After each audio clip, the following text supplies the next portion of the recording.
ನಮಸ್ಕಾರ. GTV news ಕನ್ನಡಕ್ಕೆ ಸ್ವಾಗತ. ನಾನು ನಿಮ್ಮ ವೆಂಕಟೇಶ್. ಶ್ರೀ ಕ್ಷೇತ್ರ ಧರ್ಮಸ್ಥಳ ಗ್ರಾಮಾಭಿವೃದ್ಧಿ ಯೋಜನೆ BC ಟ್ರಸ್ಟ್ನ ಮಾಗಡಿ ತಾಲೂಕಿನ ಅತರಂಗಿಯ 40 ಜನ ಮಹಿಳೆಯರು ಜ್ಞಾನ ವಿಕಾಸದ ಯೋಜನೆ ಅಡಿಯಲ್ಲಿ ಒಂದು ದಿನದ ಅಧ್ಯಯನ ಪ್ರವಾಸವನ್ನು ಜ್ಞಾನ ವಿಕಾಸದ ಅಧಿಕಾರಿ ಶ್ರೀಮತಿ ನೀಲಮ್ಮರವರ ನೇತೃತ್ವದಲ್ಲಿ ಮಾಗಡಿಯ ಅಗ್ನಿಶಾಮಕ ದಳದ ಕಚೇರಿಗೆ ಭೇಟಿ ಕೊಟ್ಟ ಸಂದರ್ಭದಲ್ಲಿ ಅಗ್ನಿಶಾಮಕ ದಳದ ಅಧಿಕಾರಿ ಬಲರಾಮ್ ರವರು ಬೆಂಕಿ ಅವಘಡಗಳ ಬಗ್ಗೆ ಮಾಹಿತಿ ಹಾಗೂ ಪ್ರಾತ್ಯಕ್ಷಿಕೆಯೊಂದಿಗೆ ವಿವರಿಸಿದರು. ಈ ಮೂರು ಒಂದಕ್ಕೊಂದು ಸಂಪರ್ಕಕ್ಕೆ ಬಂದಾಗ ಆಗುವಂಥ ಒಂದು ರಾಸಾಯನಿಕ ಕ್ರಿಯೆಗೆ ನಾವು ಬೆಂಕಿ ಅಂತ ಕರಿತೀವಿ. ಮೊದಲನೇದು ಹೊಗೆ ಬರುತ್ತೆ,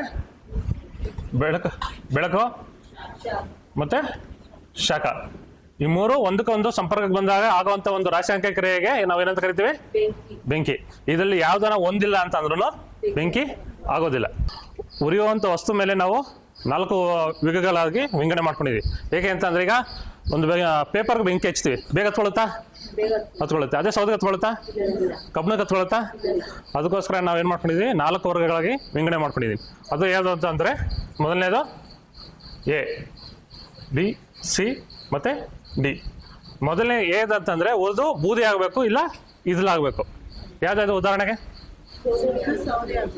ಸೌದೆ ಆಗುತ್ತೆ, ಪೇಪರು, ಬಟ್ಟೆನೂ ಆಗುತ್ತಲ್ಲ, ಬಟ್ಟೆ ಇತ್ಯಾದಿ. ಎರಡನೇದು ತೈಲ ಬೆಂಕಿ. ಯಾವ ತೈಲ ಬೆಂಕಿ ಆಗುತ್ತೆ? ಎಣ್ಣೆ. ಯಾವ ಎಣ್ಣೆ? ಸೀಮೆಎಣ್ಣೆ. ಸೀಮೆಎಣ್ಣೆ ಆಗ್ಬೋದು, ಪೆಟ್ರೋಲ್ ಆಗುತ್ತೆ, ಡೀಸೆಲ್ ಆಗುತ್ತೆ, ಕೆರೋಸಿನ್ ಆಗುತ್ತೆ. ಮೂರನೇದು ಬಂದಿರುತ್ತೆ ಅನಿಲ ಬೆಂಕಿ. ಅನಿಲ ಬೆಂಕಿ ಅಂತ ಯಾವ್ದು ಅನಿಲ ಆಗುತ್ತೆ? ಯಾವ ಗಾಳಿ?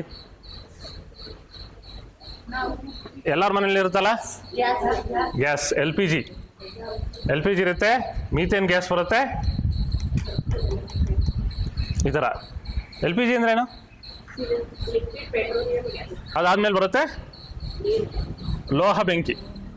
ಲೋಹ ಬೆಂಕಿ ಆಗುತ್ತಾ? ಕಬ್ಬಣ ಲೋಹ ಆಗತ್ತೆ. ಅದು ಟೆಂಪರೇಚರ್ ಜಾಸ್ತಿ ಇದ್ದಾಗ ಆಗುತ್ತೆ, ಕಡಿಮೆ ಟೆಂಪರೇಚರಲ್ಲಿ ಆಗೋದಿಲ್ಲ. ಇದು 4 ವರ್ಗೀಕರಣ ಆಗುತ್ತೆ. ಮತ್ತೆ ಬೆಂಕಿ ಆರೋಗುತ್ತೆ. ಬೇರ್ಪಡಿಸುವಿಕೆ ಕ್ರಿಯೆಯಲ್ಲಿ ಏನಾಗುತ್ತೆ, ವಸ್ತುನೇ ಸಿಗದಂಗೆ ಮಾಡಿದ್ರೆ ಬೆಂಕಿನ ಆರಿಸ್ಬೋದು. ಇದಕ್ಕೆ ಉದಾಹರಣೆ ಏನು ಅಂತ ಅಂದರೆ, ಊರ ಕಡೆ ಎಲ್ಲ ಬಣವೆ ಹಾಕಿರ್ತಾರಲ್ಲ, ಮೆದೆ ಹಾಕಿರ್ತಾರೆ. ಅದು ಒಂದು ಪಕ್ಕ ಒಂದು ಈ ಥರ ಹಾಕೊಂಡು ಹೋಗಿರ್ತಾರೆ. ಅಕಸ್ಮಾತ್ ಒಂದಕ್ಕೆ ಏನಾರ ಬೆಂಕಿ ಹಿಂಗೆ ಆಯಿತು ಅಂತ ಅಂದರೆ, ಇವಾಗ ಏನು ಮಾಡಬೇಕು ಅಂತ ಅಂದರೆ, ಈ ಸೆಂಟ್ರಲ್ ಇರೋದನ್ನ ತೆಗಿಬೇಕು. ಸೆಂಟ್ರಲ್ ಇರೋದು ತೆಗೆದ್ರೆ ಏನಾಗುತ್ತೆ, ಇಲ್ಲಿ ಬೆಂಕಿ ಇಲ್ಲಿಂದ ಇಲ್ಲಿಗೆ ಹರಡೋದಿಲ್ಲ. ಈ ಕೊರೋನಾ ಟೈಮಲ್ಲಿ ಆಯ್ತಲ್ಲ, ಚೈನ್ ಕಟ್ ಅಂತ ಹೇಳಿದ್ರಲ್ಲ, ಒಬ್ರಿಗೊಬ್ರಿಗೆ ಡಿಸ್ಟೆನ್ಸ್ ಮೇಂಟೈನ್ ಮಾಡಿದ್ರೆ ಕಾಯಿಲೆ ಹರಡೋದಿಲ್ಲ ಅಂತ, ಅದೇ ಪ್ರೊಸೀಜರು ಇಲ್ಲಿ ಇದಾಗುತ್ತೆ. ಇದಕ್ಕೆ ಏನಂತಾರೆ ಅಂತ ಏನೋ ಗೊತ್ತಾ? ಫೈರ್ ಎಕ್ಸ್ಟಿಂಗ್ವಿಷರ್ ಅಂತಾರೆ, ಕನ್ನಡದಲ್ಲಿ ಅಗ್ನಿನಂದಕ ಅಂತ ಹೇಳ್ತಾರೆ. First aid fire fighting extinguisher ಅಂತ ಹೇಳ್ತಾರೆ. ಫಸ್ಟ್ ಏಡ್ ಅಂತ ಯಾಕೆ ಬಳಸ್ತಾ ಇದೆ ಅಂತಂದರೆ, ಬೆಂಕಿ ಸಣ್ಣ ಪ್ರಮಾಣದಲ್ಲಿ ಇದ್ದಾಗ ಮಾತ್ರ ಇದು ಆರಿಸ್ಬೋದು, ದೊಡ್ಡದಾದರೆ ಕಷ್ಟ ಆಗುತ್ತೆ. ಆರಿಸ್ಬೋದು, ಕಷ್ಟ ಆಗುತ್ತೆ. ಅದಕ್ಕೋಸ್ಕರ ಇಲ್ಲಿ ಬೆಂಕಿ ಆಗೋ ಚಾನ್ಸಸ್ ಇರುತ್ತೆ, ಅಲ್ಲಿ ಇದನ್ನು ಇಟ್ಟಿರ್ತಾರೆ. ಇದರಲ್ಲೂ ಹಾಗೆ 4 ವಿಧ ಇರುತ್ತೆ. ಮೊದಲನೇದು ನೀರು, ಎರಡನೇದು ನೊರೆ,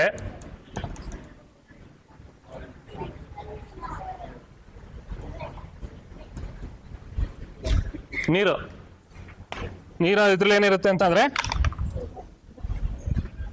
ಇದು ಕಾಣಿಸ್ತಿದೆಯಾ ನಿಮಗೆ? ಸೇಮ್ ಇದು ವಾಟರ್ ಟೈಪ್ ಫೈರ್ ಎಕ್ಸ್ಟಿಂಗ್ವಿಷರ್ ಅಂತ ಹೇಳ್ತಾರೆ. ಇದರಲ್ಲಿ ಏನಿರುತ್ತೆ ಅಂದರೆ 9 ಲೀಟರ್ ನೀರಿರುತ್ತೆ. 9 ಲೀಟರ್ ನೀರಿದ್ದಾಗ ಇದರಲ್ಲಿ ಗಾಳಿನ ಒತ್ತಡದಲ್ಲಿ ತುಂಬಿಡ್ತಾರೆ. ಒತ್ತಡದಲ್ಲಿ ತುಂಬಿದಾಗ ಏನಾಗುತ್ತೆ, ಈ ರಿಲೀಸ್ ಪ್ರೆಸ್ ಮಾಡಿದ್ರೆ ಇದರಲ್ಲಿರೋ ಗಾಳಿ ರಿಲೀಸ್ ಆಗಿ ಇದರಲ್ಲಿರೋ ನೀರನ್ನ ಹೊರ ತಳ್ಳುತ್ತೆ. ಅವಾಗ ನಾವು ಬೆಂಕಿನ ಆರಿಸ್ಬೋದು. ಇದು ವಾಟರ್ ಟೈಪು. ನೆಕ್ಸ್ಟ್ ಬರುತ್ತೆ ನೊರೆ ಅಗ್ನಿನಂದಕ, ಫೋಮ್. ಇದರಲ್ಲೂ ಸೇಮ್ ಇದೇ ಥರ ಇರುತ್ತೆ, ನೀರಿರುತ್ತೆ, ಆದರೆ 8.5 ಲೀಟರ್ ನೀರಿರುತ್ತೆ. ಇಲ್ಲಿ 9 ಲೀಟರ್ ನೀರಿರುತ್ತೆ, ಇದರಲ್ಲಿ 8.5 ಲೀಟರ್ ನೀರಿರುತ್ತೆ. ಮತ್ತು 0.5 ಫೋಮ್ ಅಂತ ಹೇಳ್ತೀವಿ. ಈಗ ಸೋಪ್ ಆಯಿಲ್ ಅಂತ ಹೇಳ್ತೀವಲ್ಲ, ಆ ಥರ ಇದು ಮಿಕ್ಸ್ ಆಗಿ ಏನಾಗುತ್ತೆ, ಏರ್ ರಿಲೀಸ್ ಆಗಿದ್ದಾಗ ಇವೆರಡು ಮಿಕ್ಸ್ ಆಗಿ ನೆರೆ ರೂಪದಲ್ಲಿ ಆಚೆ ಬರುತ್ತೆ. ನೆರೆ ರೂಪದಲ್ಲಿ ಬೆಂಕಿನ ಆರಿಸೋದು. ಅದನಂತರ ಬರುತ್ತೆ CO2 ಅಂದ್ರೆ ಏನು? Carbon dioxide. ಇದು ಬೆಂಕಿ ಉರಿಯೋದಕ್ಕೆ ಸಹಾಯ ಮಾಡೋದಿಲ್ಲ, ಆಕ್ಸಿಜನ್ ಸಪ್ಲೈ ಕಟ್ ಮಾಡಿ ಬೆಂಕಿನ ಆರಿಸುತ್ತೆ. ಅದಾದ್ಮೇಲೆ ಬರುತ್ತೆ DCP. ಈಗ ಹೆಚ್ಚಾಗಿ ಎಲ್ಲ ಕಡೆನೂ ಯೂಸ್ ಮಾಡೋದು DCP. ನೋಡಿ ಕಾಣಿಸಿದೆಯಲ್ಲ, ಇದು DCP. ಇದು DCP ಇರುತ್ತೆ. ಇದರಲ್ಲಿ ಏನಿರುತ್ತೆ, ಪೌಡರ್ ಥರ ಇರುತ್ತೆ. ಪೌಡರ್ ಅಂದರೆ ಮುಖಕ್ಕೆ ಹಾಕ್ತೀವಲ್ಲ, ಆ ಪೌಡರ್ ಅಲ್ಲ ಇದು. ಇದರಲ್ಲಿ ಮೋನೋಅಮೋನಿಯಂ ಫಾಸ್ಫೇಟ್ ಅಂತ ಇರುತ್ತೆ, ಪೊಟ್ಯಾಷಿಯಂ ಸಲ್ಫೇಟ್ ಅಂತ ಇರುತ್ತೆ, ಮತ್ತು ಗ್ರಾಫೈಟ್ ಪೌಡರ್ ಅಂತ ಇರುತ್ತೆ. ಇವೆಲ್ಲ ಮಿಕ್ಸ್ ಆಗಿ ಮಾಡಿರ್ತಾರೆ. ಇದು ಬೆಂಕಿ ಮೇಲೆ ಕುಂತ್ಕೊಂಡು ಆಕ್ಸಿಜನ್ ಸಪ್ಲೈ ಕಟ್ ಮಾಡಿ ಬೆಂಕಿನ ಆರಿಸುತ್ತೆ. ಹೇಗೆ ಯೂಸ್ ಮಾಡೋದು ಅನ್ನೋದನ್ನ ನಿಮ್ಗೆ ಆಮೇಲೆ ತೋರಿಸ್ತೀನಿ.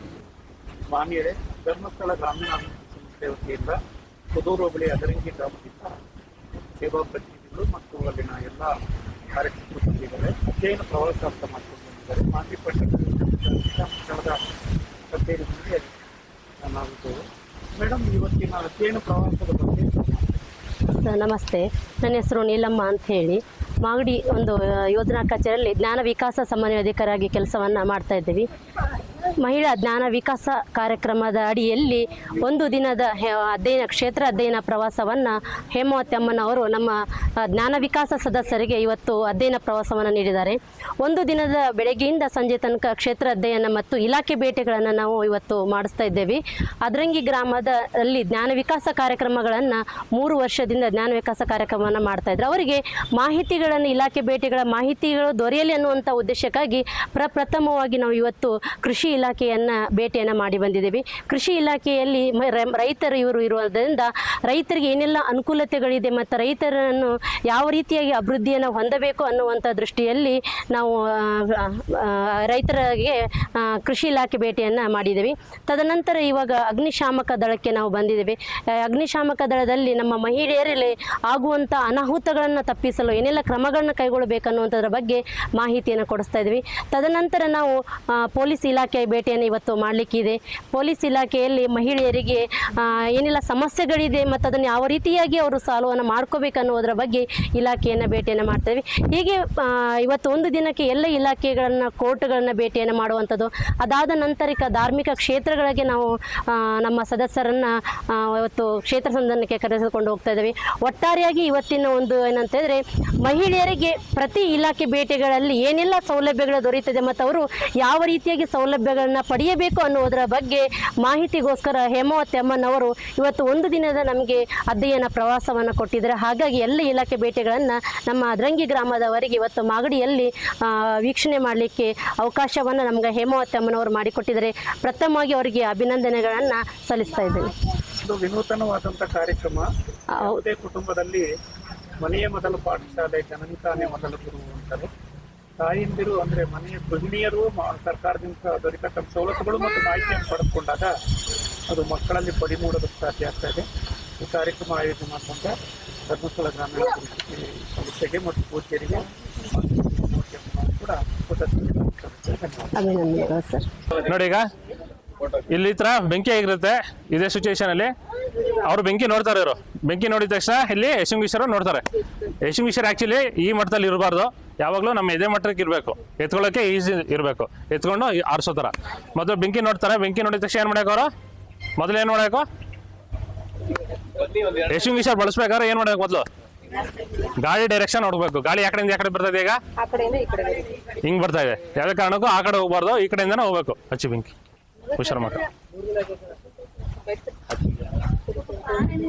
ಓಕೆ, ನೋಡಿ ಬೆಂಕಿ ನೋಡ್ತಾರೆ. ತೊಳಿಗ ಎಕ್ಸ್ಟಿಂಗ್ವಿಷರ್ ತೊಳಿದು ನೋಡಿ, ತಗೊಂಡ್ಮೇಲೆ ಆ ಪಿನ್ ಇರುತ್ತಲ್ಲ, ಆ ಪಿನ್ ತೆಗಿಬೇಕು. ಪಿನ್ ಬಿಡಿ, ಒಳಗಡೆ ಹೋಗಿ ಬಿಡಿ. ಇದು CO2 ಅಂತ ಹೇಳ್ತಾರೆ, ಕಾರ್ಬನ್ ಡೈಆಕ್ಸೈಡು. ಇದು ಬೆಂಕಿಗೆ ಆಕ್ಸಿಜನ್ ಸಪ್ಲೈ ಕಟ್ ಮಾಡಿ ಬೆಂಕಿನ ಆರಿಸುತ್ತೆ. ಈಗ ಅಕಸ್ಮಾತ್ ನೋಡಿ, ಈಗ ಆ ಥರ ಇರುತ್ತೆ. ಮತ್ತೆ ಬಟ್ಟೆಯಲ್ಲಿ ಆರಿಸ್ಬೋದು ಬೆಂಕಿ ಏನಂತ ನಾವು ತೊಳೆದು ತಗೊಂಡು ಅದ್ರ ಮೇಲೆ ಕವರ್ ಮಾಡಿ, ಸುಮ್ಮನೆ ಅಗ್ಲ ಮಾಡಿಬಿಟ್ಟು ಕವರ್ ಮಾಡಿ. ನೋಡಿ, ಈಗ ಮೇಡಮ್ ಏನು ತಪ್ಪು ಮಾಡೋದು ಅಂದರೆ, ಈ ಕಡೆಯಿಂದ ಹಾಕ್ಬಾರ್ದು ಯಾವುದೇ ಕಾರಣಕ್ಕೂ. ಈ ಥರ ಹೇಳಿದಾಗ ಏನಾಗುತ್ತೆ, ಹಿಂಗೆ ಅಂದಾಗ ಬೆಂಕಿ ನಮ್ಮ ಕಡೆ ಬರುತ್ತೆ. ಯಾವಾಗಲೂ ಏನು ಮಾಡಬೇಕು? ಈಗ ತಗೊಂಡೋಗಿ ಈಗ ಮುಚ್ಚಬೇಕು. ಈಗ ಮುಚ್ಚಿದ್ರೆ ಬೆಂಕಿ ಆರೋಗುತ್ತೆ. ನೋಡಿ, ಈ ಥರ ಉರಿತಾ ಇರುತ್ತೆ ಎಣ್ಣೆ ಮೇಲೆ. ಇದನ್ನ ಹೇಗೆ ಆರಿಸೋದು ಅಂತ ಮಾಡಿ ಮೇಡಮ್, ನಿಧಾನ ಮಾಡಿ. ನೋಡಿ, ಈ ಥರ ಕವರ್ ಮಾಡಬೇಕು. ಕವರ್ ಮಾಡಿದ್ರೆ ಏನಾಗುತ್ತೆ? ಒತ್ಕೊಳ್ಳುತ್ತೆ. ಅವಾಗ gas supply, oxygen supply cut ಆಗುತ್ತೆ, ಬೆಂಕಿ ಆರುತ್ತೆ.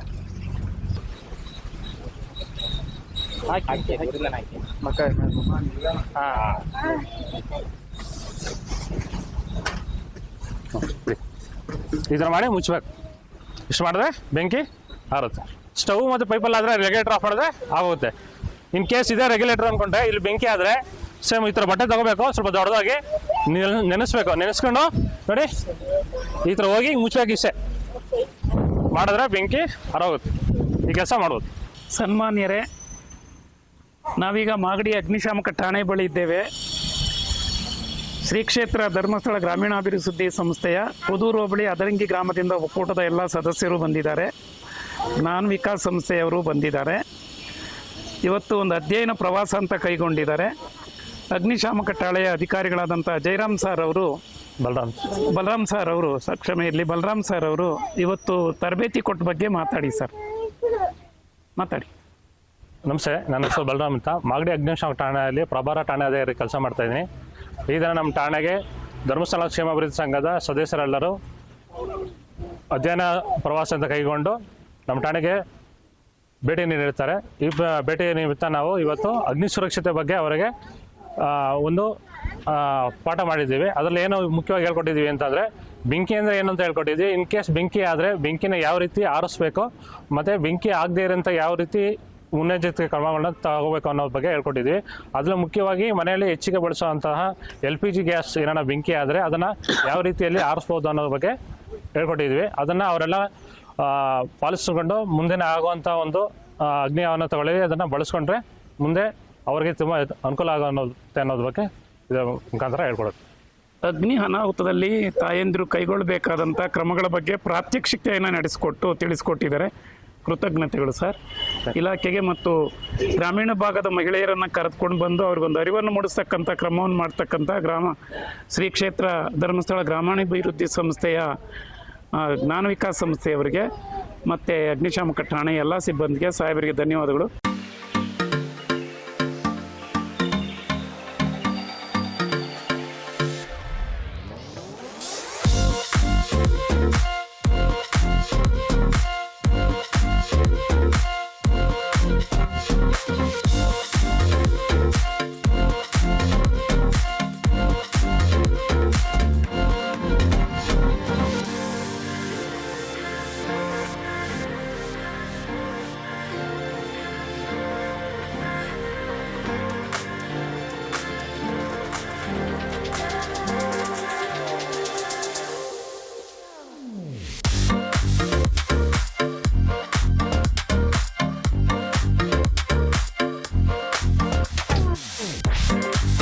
ಇದು ಇವತ್ತಿನ ಮಾಗಡಿಯ ಸುದ್ದಿ ಸಮಾಚಾರ. ನಿರಂತರ ಸುದ್ದಿ ಸಮಾಚಾರಕ್ಕೆ ವೀಕ್ಷಿಸಿ ನಿಮ್ಮ GTV ನ್ಯೂಸ್ ಕನ್ನಡವನ್ನು. ವಂದನೆಗಳು.